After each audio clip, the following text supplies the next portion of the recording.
कहता हूं, थोड़ा से अपने पुरुषार्थ को जगाइए, ये आपस के झगड़े बंद कीजिए, आप एक होइए। आपकी वजह से ये राष्ट्र सेकुलर है। जहां जहां आप नहीं हैं वहां सेकुलरिज्म की कोई बात नहीं करता है, वहां सेकुलरिज्म खत्म हो जाता है। इसीलिए जम्मू कश्मीर में जो लोग कई सौ सालों से एक साथ रह रहे थे, कई सौ सालों से रोटी बोटी का साथ था, क्या वजह हुई कि आपने 1990 में मस्जिदों से नारे लगाए और नारों में कहा गया कि जिसको अल्लाह अकबर जो कहेगा वो कश्मीर में रहेगा।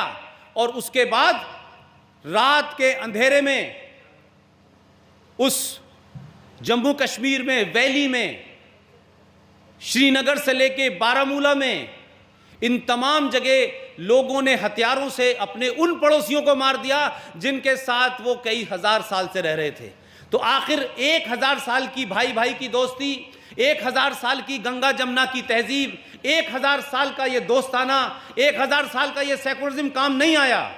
और उन लोगों ने अपने उन पड़ोसियों को, उन साथियों को, उन टीचर को मारा जिन्होंने उनको पढ़ाया था।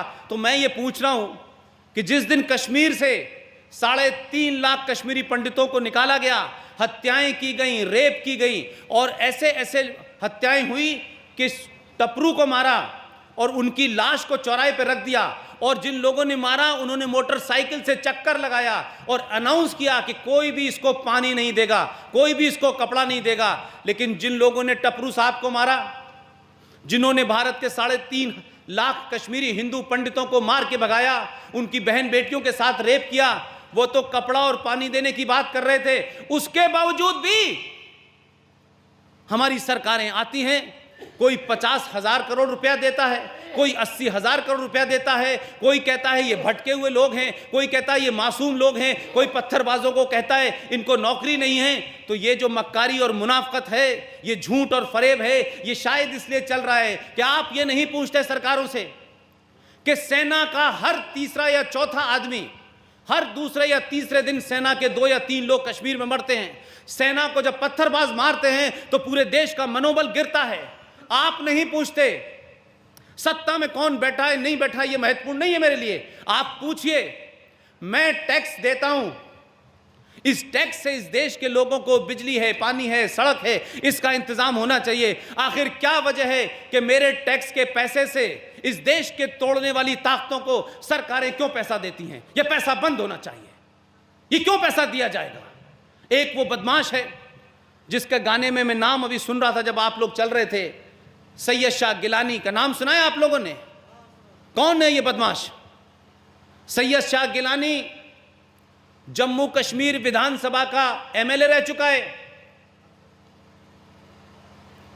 संविधान के तहत उस एमएलए को मिलने वाले तमाम जो फैसिलिटीज हैं, जो सुविधाएं, वो भी लेता है, लेकिन खुले रूप में कहता है कि हम भारत के संविधान को नहीं मानते, हम भारत की अदलिया को नहीं मानते, जम्मू कश्मीर भारत का हिस्सा नहीं है, तो हम अलग ले जाना चाहते हैं।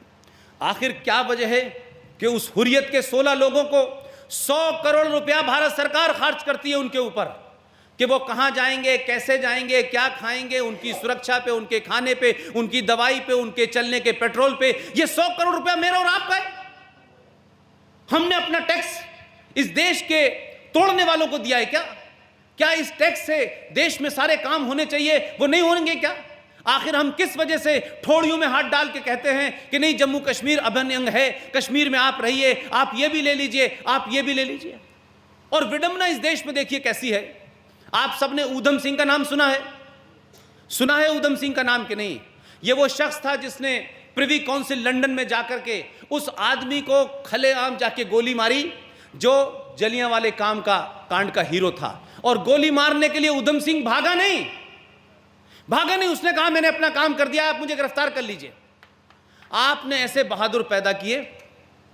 अफसोस की बात यह है कि ऊधम सिंह का एक रिश्तेदार, मैं भी उससे मिला था, पिछले 7-8 साल से उसका रिश्तेदार ऊधम सिंह के परिवार से जो उसका रिश्ता था, वो सबसे ये कह रहा था सरकारों से कि मुझे सरकार की कोई ड्राइवर की नौकरी दे दीजिए।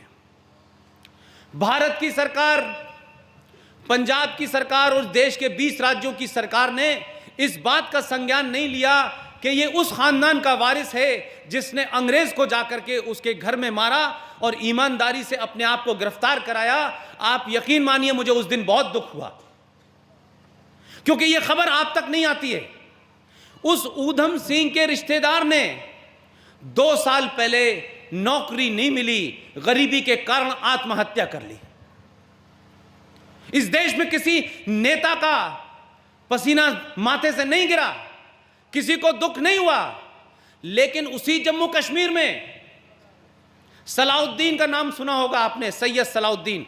सैयद सलाउद्दीन जम्मू कश्मीर का नागरिक है, घोषित आतंकवादी है, पाकिस्तान भागता है, यूनाइटेड जिहाद काउंसिल का चीफ है। उसका लड़का, उसके लड़के को जब आतंकवादी हमला करते हैं और जब वो आतंकवादी हमले में सम्मिलित होता है, घुस मौजूद होता है, तो भारत की सेना गोली न चलाते हुए उसके लड़के को सुरक्षित निकालती है। बदकिस्मती देखिए इस देश की कि ऊधम सिंह का रिश्तेदार फांसी चढ़ा लेता है इसलिए कि उसको एक ड्राइवर की नौकरी नहीं मिलती, लेकिन सैयद शाह गिलानी जो पाकिस्तान का घोषित एजेंट है, सलाउद्दीन जो घोषित आतंकवादी है, उसके बेटे को जम्मू कश्मीर की सरकार 1 लाख रुपए की नौकरी देती है। इससे खून नहीं खौलता भारत के लोगों का, इस पे गुस्सा नहीं आता भारत के लोगों को, और नहीं आता। शायद आप में गुस्सा करने की शक्ति कम हो गई है या दिखाने की शक्ति कम हो गई है। इसीलिए इस देश में रोहिंग्या आते हैं, वो आपके पड़ोस में बस जाते हैं।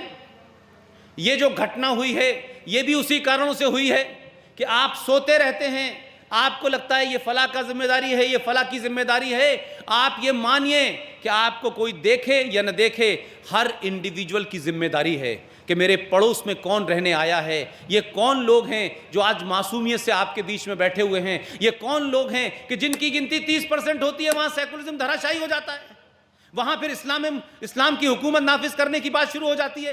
तो इस बात के लिए आपको जागरूक होना है।